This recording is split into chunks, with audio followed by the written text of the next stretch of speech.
New tonight, summer is unofficially over, but the debate over how to manage the places where many vacationers stay continues on. We're talking about short-term rentals in Virginia Beach. You may remember the city council banned all new short-term rentals outside of Sandbridge back in March. Well, tonight, 10 on your side's Brett Hall is live at City Hall, where council is rolling part of that back. Brett? They did, but before I get to that, just to put this in perspective for anyone joining us midway through this debate, what was passed tonight was originally a proposal in September to try to add more short-term rentals faster. It ended up looking nothing like it started out, and it's still now. You can only make some extra money renting out your property if you live in certain areas of the city, if you're not already doing it.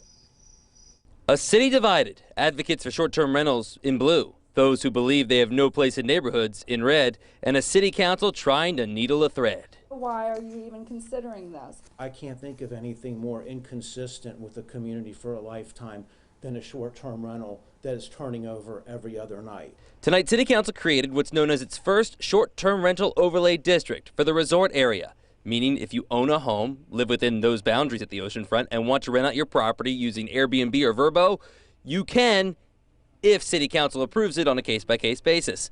They also approved new rules for all short-term rental operators to help try and prevent what happened last year at a rental in Sandbridge, a deck collapse. Now an operator will be required to have a structural inspection by a registered design professional for decks every 3 years, as well as an inspection for fire safety devices. Well, no votes were unanimous. Both sides' opinions after the vote were. We didn't lose, but we didn't win either. Brandon Beavers owns a short-term rental at the oceanfront and says this is far from over. This is my home, and with my home comes certain constitutional and inalienable rights, right? So if the city wants to infringe on those with zoning, then, you know, I think a judge will decide one way or the other, good, bad, and different.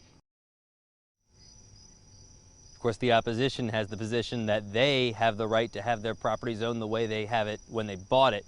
Anyway, just to recap again, outside of Sandbridge and the resort district, no new short-term rentals, but the ones that are there now can be grandfathered if they're legal. There's a lot of details into that.